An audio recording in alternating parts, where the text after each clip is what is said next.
موبی دیک، اثر هرمان ملویل. آغاز سفر. مرا اسماعیل بنامید. داستان با جمله آغاز می شود که در تاریخ ادبیات جاودانه شده است. مرا اسماعیل بنامید. اسماعیل راوی داستان مردی جوان و سرگردان است که هرگاه در زندگی احساس افسردگی و بیقراری می کند به دریا پناه می برد. او باور دارد دریا تنها جایی است که انسان می تواند هم کوچکی خود را در برابر عظمت جهان بفهمد و هم با نیروی طبیعت رو برو شود.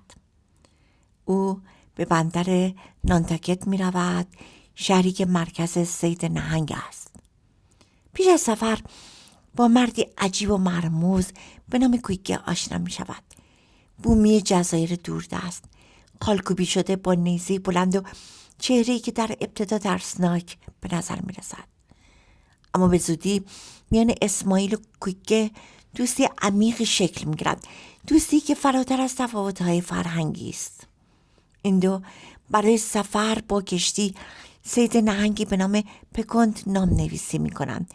کشتی قدیمی ساخته شده از چوب تیره با بادبان‌هایی که انگار داستان‌های خونین بسیاری را در خود نهفته‌اند. در آغاز کاپیتان کشتی را نمی بینیم. ملوانان درباره‌اش پچ پچ می کنند. نامش آهاب است.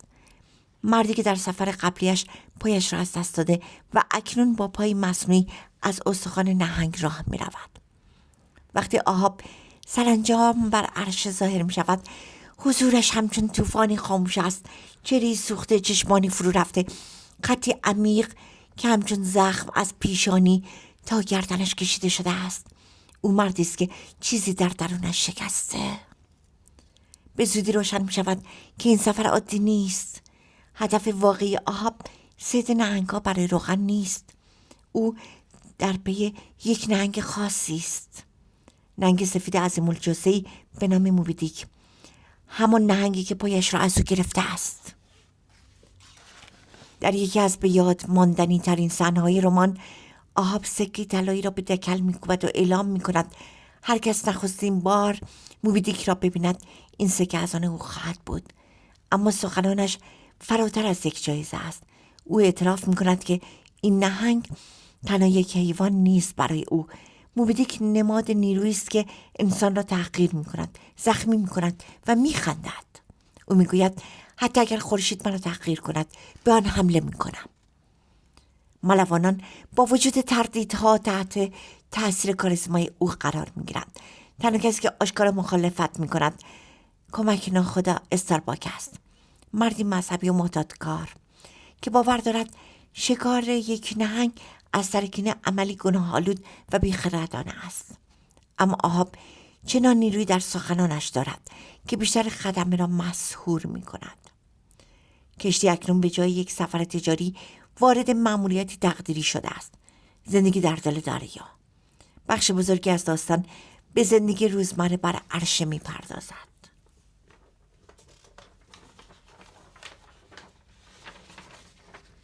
کار طاقت فرسا، صید نهنگ‌های معمولی، استخراج روغن، آوازهای ملوانان، طوفان‌های سهمگین و لحظات سکوت عمیق اقیانوس.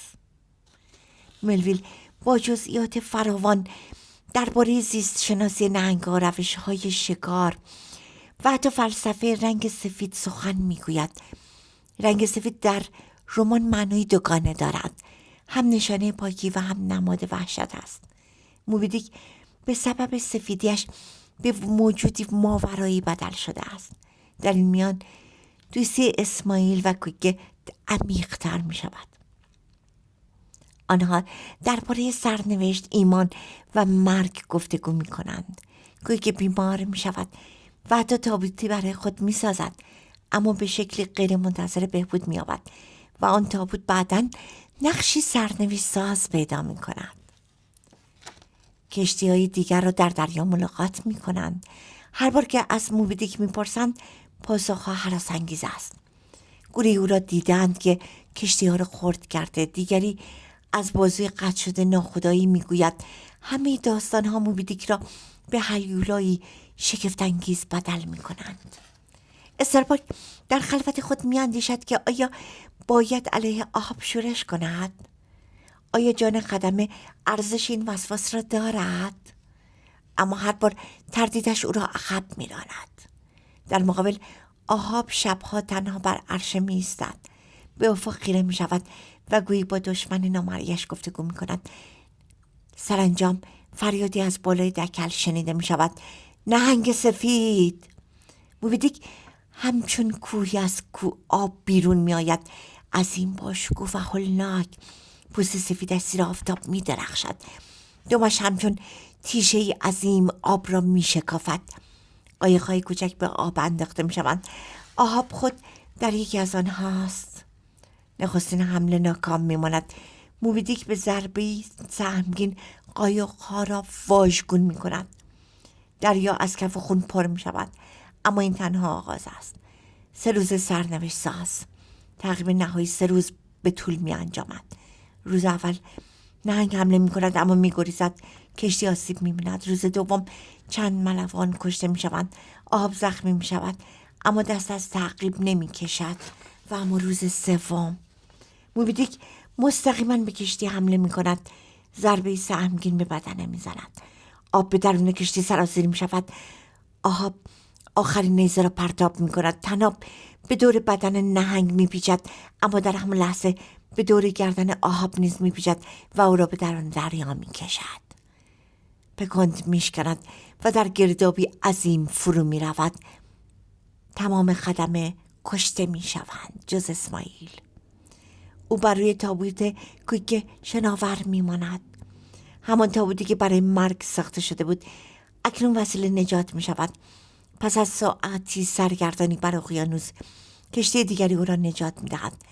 اسماعیل زنده می ماند تا داستان را روایت کند. موبی دیک فقط داستان شکار یک نهنگ نیست. این داستان درباره وسواس، غرور، سرنوشت و تقابل انسان با نیرویی است که از درکش فراتر است. آهاب نماد انسانی است که میخواهد جهان را شکست دهد، حتی اگر به قیمت نابودی خودش باشد.